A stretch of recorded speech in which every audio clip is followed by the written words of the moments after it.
Selamat datang di channel Novel Official. Sebelum kalian mendengarkan novel Pesona Pujaan Hati, jangan lupa like, share, and subscribe. Kalau tidak ku sentil jantung kalian. Hehehehe. Tanpa lama-lama lagi langsung saja kita masuk di alur cerita novelnya. Bab 1396. Jika melihat situasi seperti ini, sangat indah untuk menyembunyikan Claire sepanjang waktu. Bisa saja ada kemungkinan membawa bahaya baginya.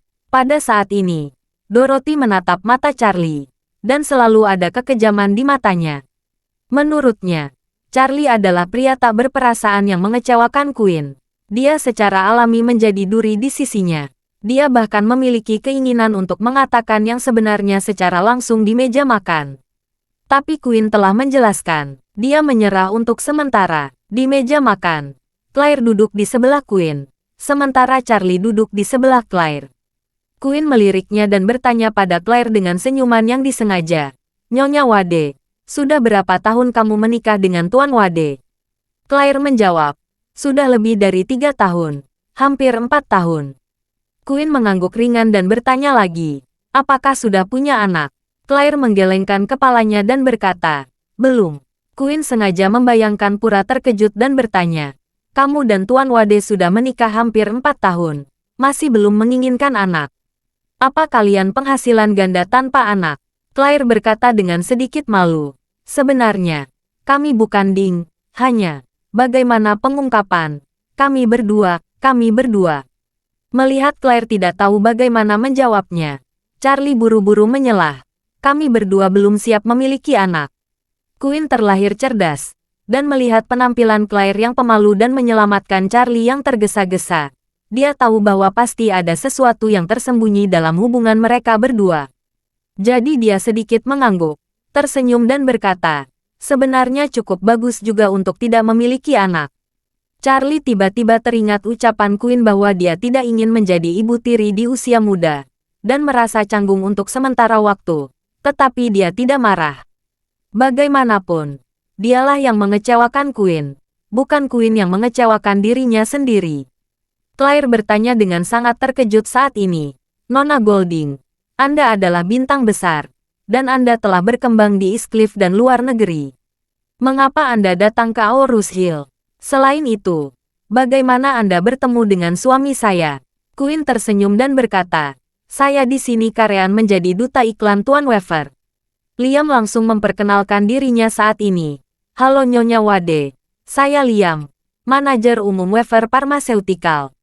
Claire dengan sopan mengangguk ke Liam. Lalu dia bertanya kepada Charlie di sebelahnya dengan suara rendah, "Apakah kamu menunjukkan Feng Shui kepada mereka?" Charlie tersenyum dan berkata, "Ya, Tuan Weaver meminta saya menunjukkan kekayaan Feng Shui-nya di pabrik farmasinya, dan dia baru saja mengundang Nona Golding untuk datang sebagai pendukung. Saya tahu kamu sangat menyukai Nona Golding, jadi saya membawamu ke sini untuk melompat dan berbicara langsung dengan Nona Golding." Claire tiba-tiba menyadari hal ini.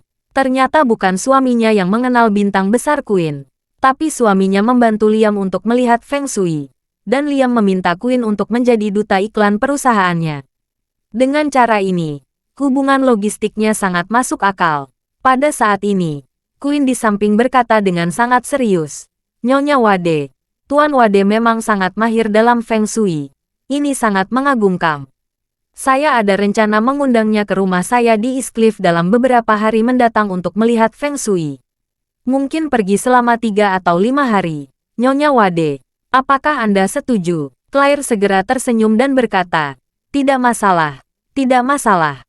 Selama Nona Golding tidak mempermasalahkan kemampuannya yang biasa-biasa saja dan levelnya yang terbatas."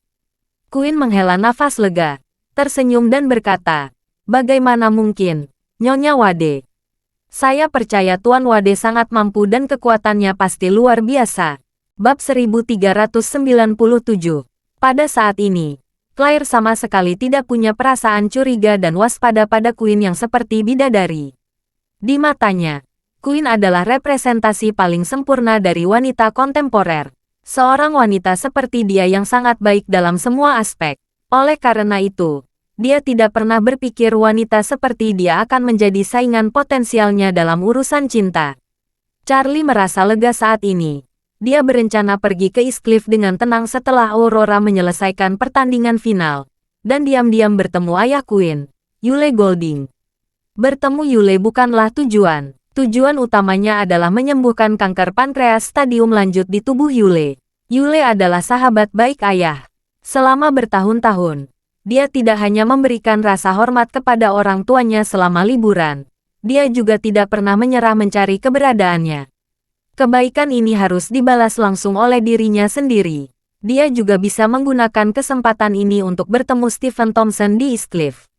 Untuk menemukan lebih banyak petunjuk dan informasi. Jadi jika dia pergi ke East Cliff kali ini, akan memakan waktu setidaknya 3 atau 5 hari. Berada jauh dari rumah selama 3 atau 5 hari. Alasan terbaik diundang oleh Queen untuk menunjukkan Feng Shui di rumahnya. Di depan istrinya, Queen mengundangnya secara langsung, sehingga istrinya tidak lagi meragukannya. Melihat Claire setuju, Queen mengangguk senang dan berkata sambil tersenyum, "Saya tidak mengira Nyonya Wade begitu ceria. Saya khawatir Anda tidak setuju." Claire buru-buru berkata, "Nona Golding, saya sangat senang Anda mengetahui kemampuan suami saya. Tentu saja saya akan setuju. Hanya saja jika suami saya tidak melakukannya dengan cukup baik, mohon maafkan dia." "Bagaimana mungkin?" Queen berkata sambil tersenyum. "Saya sangat mengenali kemampuan Tuan Wade. Dan saya percaya ayah saya dan keluarga saya akan mengakuinya juga. Jadi saya harus berterima kasih kepada Nyonya Wade karena hal ini terjadi." Claire sedikit tersanjung dan buru-buru berkata, "Nona Golding, Anda sangat sopan." Melihat Queen menggunakan motif tersembunyi seperti itu untuk melepaskan semacam sinyal dalam kegelapan, Charlie merasa tidak berdaya dan tertekan. Dia tahu bahwa inilah yang dikatakan Queen pada dirinya sendiri, dan pada saat yang sama juga dikatakan secara samar kepada Claire. Dapat dipahami bahwa ini adalah semacam memperkuat dirinya untuk melawan Claire di depannya. Namun, tidak ada yang bisa dia lakukan untuk itu. Lagi pula, dia telah memecahkan kontrak pernikahan yang dibuat oleh kedua orang tuanya saat itu. Jadi dia tidak bisa menyalahkan Queen. Terlebih lagi, apa yang membuat Charlie semakin stres adalah dia tidak bisa begitu saja menolak Queen dengan cara yang sama seperti dia menolak Lorin. Lorin menyukainya, tapi dia tidak sayang-sayang pada Lorin. Justru dia telah menyelamatkan hidupnya berkali-kali. Jadi jika dia menolak Lorin, dia tidak akan memiliki beban psikologis. Tapi Queen berbeda. Dia dan Queen memiliki kontrak pernikahan. Dan mereka telah mencari dirinya, menunggunya, dan menantikannya selama bertahun-tahun. Tetapi mereka gagal. Pada saat ini, Claire, yang berada dalam kegelapan, mengumpulkan keberaniannya dan berkata kepada Queen, "Nona Golding, bolehkah saya berfoto dengan Anda?" Queen langsung setuju dan berkata sambil tersenyum, "Oke, ayo kita berfoto." Claire mengangguk dengan tergesa-gesa. "Jika itu nyaman bagimu, foto sekarang." Queen mengangguk, mengambil inisiatif untuk memindahkan kursinya, bersandar sedikit lebih dekat ke Claire, dan berkata sambil tersenyum, "Nyonya Wade, kamu sangat cantik. Saya deg-degan berfoto bersama Anda." "Bagaimana mungkin?" Claire berkata dengan sedikit malu. "Saya yang malu. Nona Golding, Anda cantik. Dan Anda juga bintang top di negara ini. Saya malu dekat dengan Anda." Bab 1398. Queen tersenyum kecil. "Ayo, kalau begitu, aku yang berada di depan, agar wajahmu terlihat lebih imut dan lebih cantik." Kedua wanita itu mengambil foto selfie sedekat saudara perempuan. Setelah mengambil foto, Claire memegang telepon dan bertanya dengan penuh semangat, "Nona Golding, dapatkah saya mengirim foto ini ke lingkaran teman saya?" Claire sendiri adalah seorang wanita tanpa kesombongan. Ketika Charlie membelikannya BMW, dia tidak mempostingnya di lingkaran teman. Charlie menyampaikan riasan pernikahan di Taman Gantung Shangri-La, dan dia tidak mengirim pesan apapun ke lingkaran teman-temannya. Charlie membawa puluhan supercar. Dia juga tidak mengunggah di lingkaran teman. Bahkan saat tinggal di rumah mewah papan atas seperti Villa Elite Thompson, dia tetap tidak mengirim foto apapun di lingkaran temannya. Satu-satunya yang dia pamer di Moments adalah kebun sayur yang dibangun semalaman oleh suaminya, Charlie. Kali ini, Dia benar-benar tidak bisa menahan diri. Bagaimanapun, Queen adalah bintang wanita favoritnya dan idolanya. Dia bisa makan dengan idola dan bahkan berfoto dengan idolanya. Berapa kali hal semacam ini bisa terjadi sepanjang hidupnya? Queen juga mengangguk dan tersenyum sangat murah hati. Tentu saja bisa, Nyonya Wade. Claire mendapat persetujuan Queen, dan segera mengucapkan terima kasih dengan gembira. Dia membuka WeChat-nya dan mengirimkan foto ini ke lingkaran pertemanan. Captionnya ke lingkaran teman-teman adalah, "Saya tidak pernah bermimpi saya bisa bertemu idola saya dan berfoto bersamanya." Foto ini akhirnya menerima ribuan suka dan komentar. Lingkaran sosial Claire hanya sebatas Aurus Hill saja. Tidak banyak kesempatan bisa bertemu bintang kelas atas di kota kelas 2 ini. Secara khusus, sangat sulit untuk melihat superstar papan atas seperti Queen. Oleh karena itu, lingkaran pertemanan Claire penuh dengan keheranan dan sinkronisasi. Banyak orang bahkan mengadakannya secara pribadi, menanyakan detail pertemuannya dengan Queen. Seperti pertanyaan, di mana dia sekarang? Apakah Queen telah datang ke Aurus Hill? Dapatkah kamu membantu saya mendapatkan foto Queen yang ditandatangani? Dan lainnya. Queen di samping berkata sambil tersenyum, "Nyonya Wade, saya tidak memberi tahu dunia luar saya sedang berada di Aurus Hill. Jika ada yang bertanya, jangan katakan saya berada di Aurus Hill." Claire mengangguk dengan tergesa-gesa. "Saya tahu Nona Golding, jangan khawatir. Saya tidak akan pernah mengungkapkannya kepada publik." Queen mengangguk dan berkata sambil tersenyum, "Omong-omong, Nyonya Wade, kita juga bisa berteman di WeChat. Siapa yang tahu saya perlu menghubungi Anda langsung di WeChat di masa mendatang." "Berteman," Claire berseru. "Apakah kamu ingin menambahkan saya di WeChat?" Claire tidak berani mempercayai idolanya meminta dirinya untuk berteman di WeChat-nya. Dia tidak pernah memikirkan hal ini sebelumnya. Jika dia bisa menambahkan Queen sebagai teman, bahkan jika dia tidak punya waktu untuk berbicara dengannya, dia akan sering melihat dan mengetahui berita terbarunya. Namun, dia juga berpikir, namun dia dan Queen memiliki status yang sangat berbeda. Ini sudah merupakan keberuntungan besar bisa makan bersama. Dia tidak menyangka, Queen benar-benar mengambil inisiatif untuk menambahkannya sebagai teman di WeChat. Ini sesuatu yang tidak pernah berani dia impikan. Bab 1399. Setelah Queen menambahkan Claire sebagai teman di WeChat, dia memandang Charlie dan berkata sambil tersenyum, "Ngomong-ngomong, Tuan Wade, mari kita berteman juga." Setelah itu, dia menyerahkan kode QR WeChat-nya kepada Charlie. Charlie tidak punya pilihan selain mengeluarkan ponselnya, menyeduhnya, dan menambahkannya sebagai teman. Queen mengirimkan matanya sebentar dengan ekspresi kemenangan di wajahnya, dan kemudian bertanya dengan tegas, "Tuan Wade, kapan Anda bisa berangkat ke Eastcliff? Bisakah Anda memberi tahu saya tentang waktunya sehingga saya bisa bersiap?"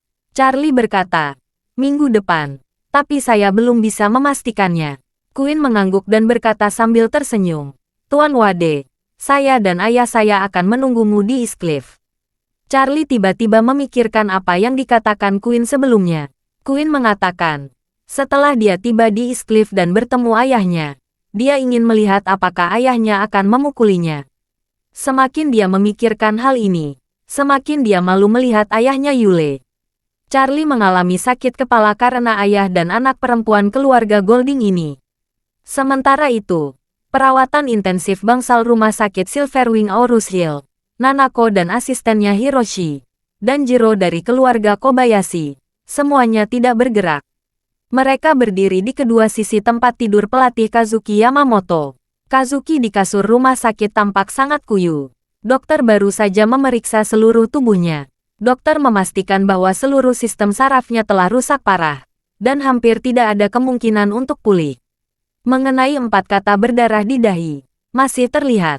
Nanako berharap dokter bisa menutupi dahi Yamamoto dengan kain kasa, agar tidak semakin membuat emosi gurunya. Namun, Kazuki dengan tegas menolak tawaran tersebut. 4 kata jelek yang diukir Albert di dahinya bisa dibilang sebagai rasa malu terbesar dalam hidupnya. Sekaligus menjadi pelajaran paling mendalam dalam hidupnya. Sebelum Charlie mengalahkannya dengan 1 telapak tangan, Kazuki merasa dia adalah master seni bela diri kelas dunia. Setelah telapak tangan Charlie, dia menyadari dia hanyalah seekor semut kecil yang sedang dalam perjalanan menuju seni bela diri. Siapapun yang mengabdikan diri pada seni bela diri memiliki semacam integritas. Bahkan jika mereka kalah, kebanyakan mereka akan mengakui kekalahan. Terlebih lagi, jika mereka mengalahkan dalam kompetisi, mereka dapat menghadapinya dengan tenang sebelum mati. Meskipun pikiran Kazuki tidak begitu luas, ketika dia memikirkan kekuatan yang menakutkan Charlie, dia sudah yakin di dalam hatinya. Pada saat ini, Nanako menatap dengan ekspresi sedih dan berkata, "Guru, saya telah berkomunikasi dengan ayah saya. Dia akan menghubungi rumah sakit dan dokter terbaik di Tokyo untuk membantu perawatan dan pemulihan Anda. Akan ada pesawat khusus besok untuk menjemputmu. Kembalilah ke Jepang." Bab 1400. Tidak, aku tidak akan pergi. Kazuki tidak bisa bergerak. Dia yang bisa mengendurkannya dengan perlahan. Pada saat ini, dia berkata dengan suara serak, "Cedera saya tidak dapat disembuhkan oleh dokter. Dan kembali ke Jepang tidak akan lebih baik daripada berada di sini. Sebagai gurumu, saya tidak akan meninggalkan Anda di sini sendirian. Saya ingin menemani Anda. Setelah Anda menyelesaikan pertandingan, saya akan kembali ke Jepang bersamamu." Nanako segera berkata, "Guru, saya mungkin tidak dapat memenangkan kejuaraan kali ini. Setelah kompetisi hari ini, saya menonton video kompetisi Aurora. Dia jauh lebih kuat dari kali terakhir. Pemain berbakat seperti Joanna mungkin harus berjuang untuk waktu yang lama untuk menang. Tetapi Aurora bisa mengalahkan Joanna hanya dengan satu tendangan. Kekuatan semacam ini jauh melampaui apa yang bisa saya hadapi." Kazuki menghela nafas. "Saya menonton siaran langsung kompetisi Aurora di rumah sakit dan di jaringan video seluler China. Kekuatannya saat ini memang sangat kuat. Beberapa kali lebih kuat dari pertandingan terakhirnya. Saya tidak bisa membayangkan ada yang bisa membuat kemajuan besar dalam waktu singkat itu. Ini telah memecahkan persepsiku." Nanako berkata dengan serius. "Saya yakin ini ada kualifikasi dengan pelatihnya, Charlie, yang baru menjadi pelatihnya di pertandingan terakhir." Kazuki memikirkan Charlie. Dia menghela napas dan berkata, "Charlie ini benar-benar menguasai seni bela diri. Rupanya dia adalah murid legendaris dalam seni bela diri Tiongkok yang dapat menumbuhkan kekuatan batin. Saya pikir semua itu bohong. Saya baru mengerti hari ini. Di tempatnya." Jiro berkata, "Saya telah melakukan banyak penelitian tentang buku-buku kedokteran Tiongkok kuno. Dalam buku kanon Batiniah Kaisar Kuning Tiongkok yang paling awal, ada pembahasan tentang ki internal. Ada juga artikel khusus tentang cara mengeluarkan ki internal di dalam tubuh. Dapat dilihat bahwa orang Tiongkok telah mengembangkan kekuatan internal sejak ribuan tahun yang lalu."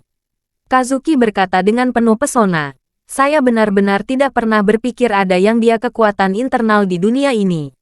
Jika saya mengetahui hal ini 10 atau 20 tahun sebelumnya, saya pasti akan datang ke China dan mengunjungi semua tempat di Cina untuk belajar pada guru sejati dan berkonsentrasi untuk mempelajari kekuatan batin." Setelah mengatakan itu, Kazuki menghela nafas lagi dan berkata, "Sayang sekali aku terlambat menyadarinya." Setelah jeda, air mata mengalir di wajahnya yang sangat keriput. Ketika Nanako melihat akhir yang tertidur dari gurunya, dia juga tidak bisa menahan air mata. Pada saat ini, Kazuki menatapnya dan berkata dengan sedikit panas di matanya, "Nanako, hari ini, saya tidak lagi memenuhi syarat menjadi guru Anda. Jika Anda ingin memiliki karir yang lebih besar dalam seni bela diri, kamu harus menjadikan Charlie sebagai gurumu. Untuk mencapai kemajuan dan terobosan." "Apa?" Nanako berseru. "Charlie menjadi guruku. Aku tidak mau. Saya hanya memiliki satu guru dalam hidup ini, dan itu adalah Anda. Kecuali Anda, saya tidak akan pernah mencari guru lain." "Bodoh!" Kazuki berteriak dengan marah. "Apa yang bisa aku buka untukmu sekarang? Aku lumpuh sekarang. Bahkan jika saya tidak lumpuh, apalagi yang bisa saya buka untuk Anda? Tidak lebih dari pengalaman tempur yang sebenarnya. Coba lihat kondisi saya sekarang. Kamu akan tahu bahwa pengalaman pertempuranku yang sebenarnya, di depan master sejati, di depan kekuatan absolut, tidak ada artinya sama sekali." Meskipun aku memiliki pengalaman berkelahi, aku tetap hanya seekor semut. Saya hanya efektif untuk semut lain. Tetapi di depan manusia, saya tidak akan bisa menahan jari pihak lain. Dan Charlie membuat saya sadar bahwa saya adalah semut yang lengkap dalam seni bela diri. Sebagai murid, kamu tidak bisa menguguli saya. Ini membuktikan bahwa kamu sama seperti saya. Kamu juga hanya seekor semut di sepanjang jalan. Omong-omong, Kazuki dengan bersemangat bertanya kepada Nanako dengan matanya yang berapi-api. Nanako, kamu juga telah terobsesi dengan seni bela diri selama hampir 20 tahun. Apakah kamu bersedia menjadi semut dalam perjalananmu menuju seni bela diri? Ketika Nanako mendengar ini, dia menggigit bibir bawahnya dan berkata-kata demi kata, "Guru, saya tidak mau menjadi semut." Kazuki segera berteriak keras. Kalau begitu pergilah ke Charlie untuk berguru. Minta dia untuk mengajarimu seni bela diri yang sebenarnya. Hanya dengan cara ini kamu akan memiliki kesempatan untuk tumbuh menjadi petarung sejati. Jika kamu tidak mau, aku menyarankan kamu sebaiknya menyerah saja. Lupakan seni bela diri, karena seni bela diri yang kita kejar, dibandingkan dengan Charlie, bela diri kita hanyalah sampah di antara sampah-sampah lain. Terima kasih sudah mendengarkan cerita novel Pesona Pujaan Hati. Sampai jumpa di novel selanjutnya.